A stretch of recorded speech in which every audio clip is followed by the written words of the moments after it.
There's a clear difference between the features of the eye for a man versus that for a woman, and this difference can be used to maximize the aesthetics of the face of an individual from either gender. The eyes are a crucially defining element of an individual, with recognition of even the most famous of celebrities being a lot harder without reference to the eyes. Throughout popular literature, eyes are constantly referred to as a concept of beauty, power, and even mystery, from Van Morrison's Brown-Eyed Girl to Shakespeare's famous quotes. With that in mind, it's important to conceptualize how the eyes fit into a wider understanding of facial aesthetics.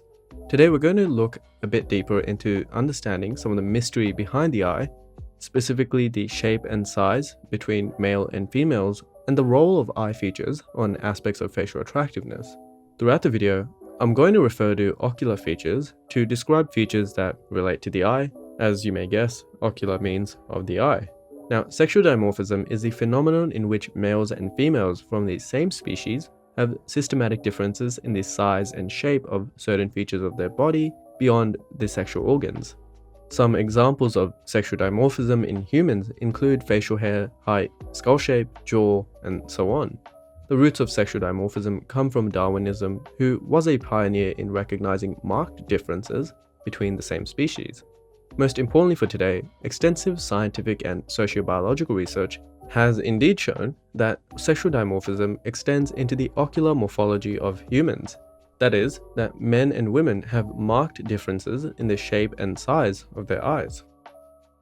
To explore the sexual dimorphism of ocular features or the differences in eye shape between genders, we're going to look towards a European study by Darius Daniel and colleagues that was put out only just last year. First, facial photographs were taken from 100 European participants with 50 men and 50 women, all between the ages of 19 to 36, used to be analyzed. Importantly, to appropriately measure eye shape and size, as well as sexually dimorphic features, no facial cosmetics or even facial expressions were allowed. To measure the ocular morphology of the eye, 3 different measurements were used. First, a width to height ratio of the eye outline, or a WHR measurement, was used. This measured the width between one corner of the eye, closer to the ear or the lateral canthus, to the other corner of the eye or the medial canthus. Here it's shown by a blue dotted line, and it was compared by a ratio from the height of the eye, measured as the longest possible distance between the bottom of the eyelid and the top of the eyelid, shown here as a red solid line. Next, a scleral size index, or an SSI, was used. The SSI is another ratio, this time comparing the width of the exposed eyeball, shown in the diagram as a dotted orange outline, in ratio to the diameter of the iris, shown in the diagram as a solid horizontal yellow line. For the purpose of all scientific measurements, the iris is the thin structure around the pupil, and this gives the eye its characteristic, distinct color. The final measurement used to define the ocular morphology was the overall surface of the visible sclera, represented as the scleral surface ratio, or SSR. A ratio defined as the total surface of the visible eyeball as measured by pixels on a computer screen, represented here as a pink shading, compared to the surface of the iris and the pupil, represented by the green shading.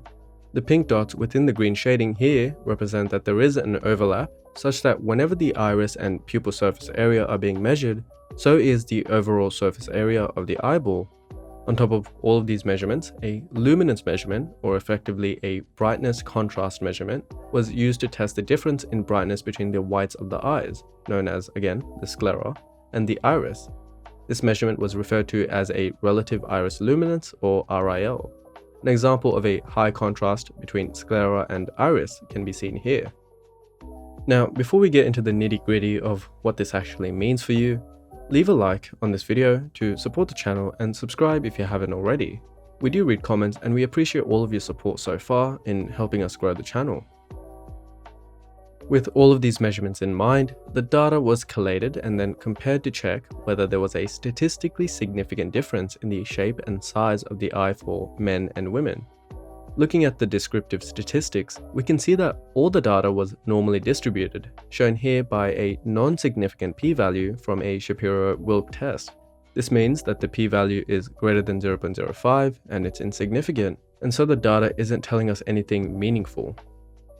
Also, just by eyeballing the descriptive statistics, we can see that men tend to have a greater average scleral size index, scleral surface ratio, and a greater width to height ratio of eye outline when compared to women. The same data also shows us that women will have a greater average relative iris luminance when compared to men. However, to see whether these differences in eye shape and size are scientifically significant and not simply due to chance brought about by a small sample size, a comparative statistical t-test needs to be done. Looking at this table, any p-value under 0.05 will be seen as statistically significant, meaning that the data is telling us something meaningful. This is the opposite of what we were looking at before with the normally distributed data, as now we want a special abnormal result, and that would signal that we have a special effect in the data. As you can see, all of the eye measurements have significant differences between men and women, except the scleral surface ratio. When we compare the male and female averages for these significant results, we can infer that men have a greater scleral size index and a greater width to height ratio than women.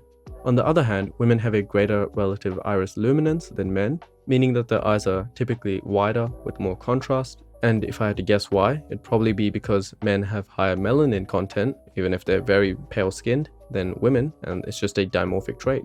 This melanin can then be expressed in the sclera, making men's scleras a bit darker than women's.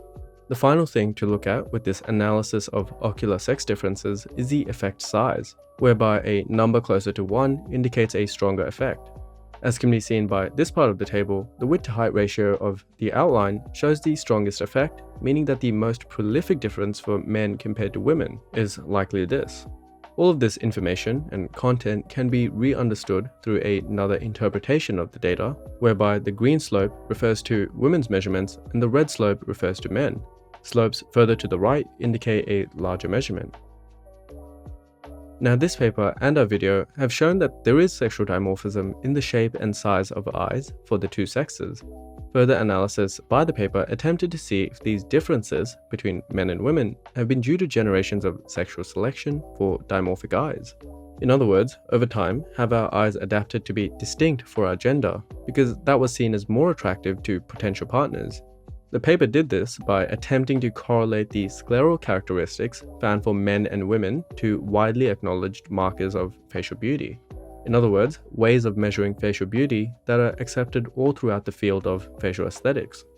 These facial beauty markers were individual expressions of facial sexual dimorphism and averageness.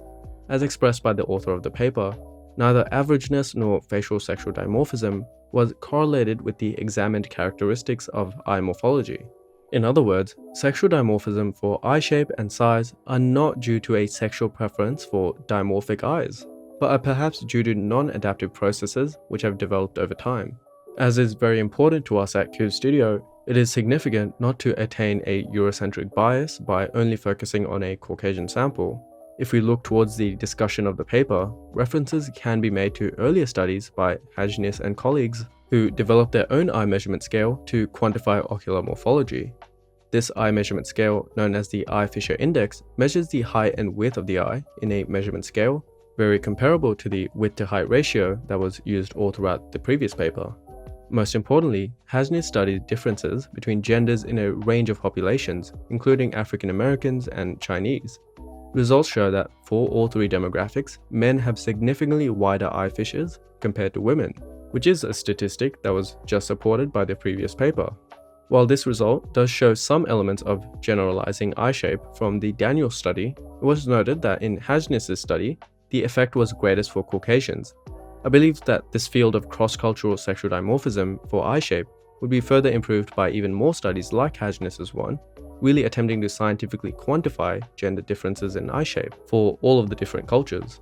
What we can take away from this is that Caucasians had the greatest differences between men and women in regards to eye shape, and some of the other ethnicities, such as the Chinese, had less dimorphic differences. So to summarize everything for you, the research has shown that there are gender differences in the shape of eyes, yet they've analyzed that these differences have emerged over time and are not due to sexual selection. An important takeaway from this video, as mentioned in a previous one, is that sexual dimorphism is a symbol of attractiveness, and recognizing sexual dimorphism in eye shape allows us to infer how the eye can be shaped to maximize dimorphism and hence facial attractiveness. If you enjoy facial aesthetics-based content and anthropological research, then subscribe to the channel. We have so much content coming out in the coming weeks. We also have our Patreon and our podcast on beauty, where we put out content that we can't necessarily talk about or use on YouTube because of censorship and copyright. So you can support us there, get exclusive content, get access to our team of doctors and dentists, and get whatever questions you want answered in a video form.